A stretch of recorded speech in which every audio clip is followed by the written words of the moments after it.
Hi there, welcome to Grain TV. I'm Kevin McNew. It is Tuesday, July 18th, and a mixed day in the markets. Corn was up 2, beans was up 4, and Chicago wheat off 2.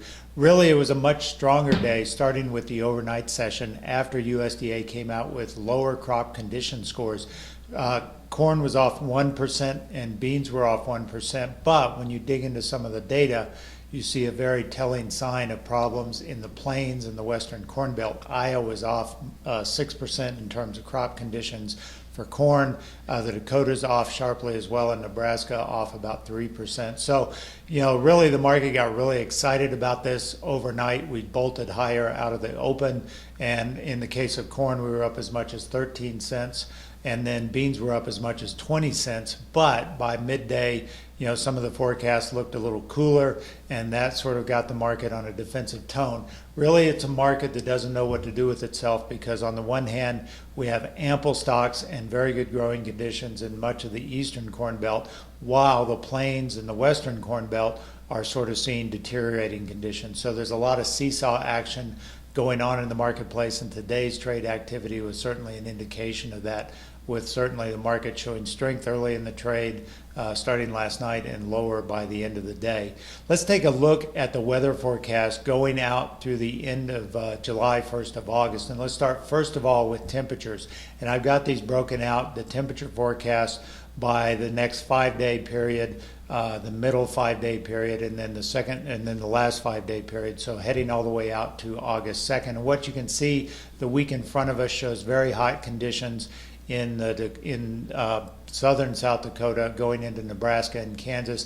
We see temperatures expected to be 100 degrees or more for about 3 or 4 days in a row before we start to see some cooler temperatures coming into the next 5-day period. So that's the middle map there. You can see the blues, where it is going to be cooler than normal for much of the Corn Belt states. And then finally in the third 5-day period going into August, last part of July, you see the plains starting to creep hotter again, and the heart of the Corn Belt being cooler. When we look at precipitation, however, there are some troubling signs ahead, and this is a precipitation for the cumulative total of the 2-week period in front of us going out to August 2nd. And while it's a little hard to pick up, obviously the blues are areas where we expect to see heavier than normal precipitation over this time period, but the areas in white in particular are areas with very limited precipitation in the neighborhood of a ½ inch or more, and those are important growing regions. Western Iowa, southwestern Iowa, should see less than a ½ inch of rain over the next 2-week period, and certainly the plains up in the Dakotas should be fairly dry as well. So the story continues to stay in front of us as to what we've seen since the 1st of July, with the plains very hot and very dry, and that really is not likely to change. And so it's a dichotomy of two different growing conditions. The eastern corn belt from basically eastern Iowa all the way to the East Coast sees very good conditions, and the western part of the grain belt seeing much different conditions.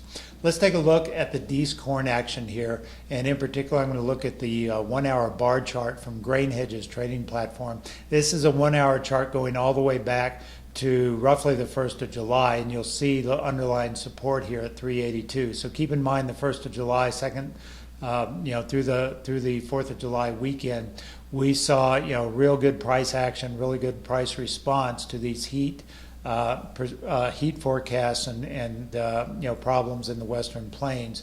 Now, as we've sort of gotten past that, the trade has gotten a little more optimistic about at least slightly below par growing conditions, in this area, and so we've seen a lot of trade action on the downside. In today's activity, again, we gapped higher overnight, going from 389 on the close to 392 on the open, and pretty much traded higher for most of the night into the early morning session before we started to really sort of take it down. And with the weather forecast coming out a little cooler in the 6 to 10 day and 10 to 15 day forecast, that really sort of set the stage for the market to sell off. So 382 is sort of the underlying support here.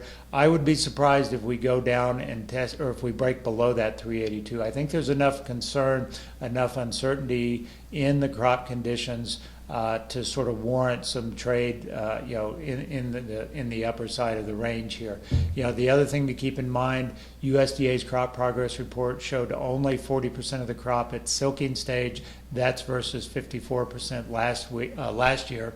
So the crop is still early on, or at least in the midpoint of the silking stage. So this intense heat that is expected in the next week in Nebraska, Kansas, North Dakota area, that's certainly going to be problematic for that developing corn crop. That's all we've got for today on Grain TV. As always, if you'd like to learn more about how we can help you lower your trade cost to only $7 a side, visit us online at grainedge.com. Have a great day. We'll talk to you on Wednesday.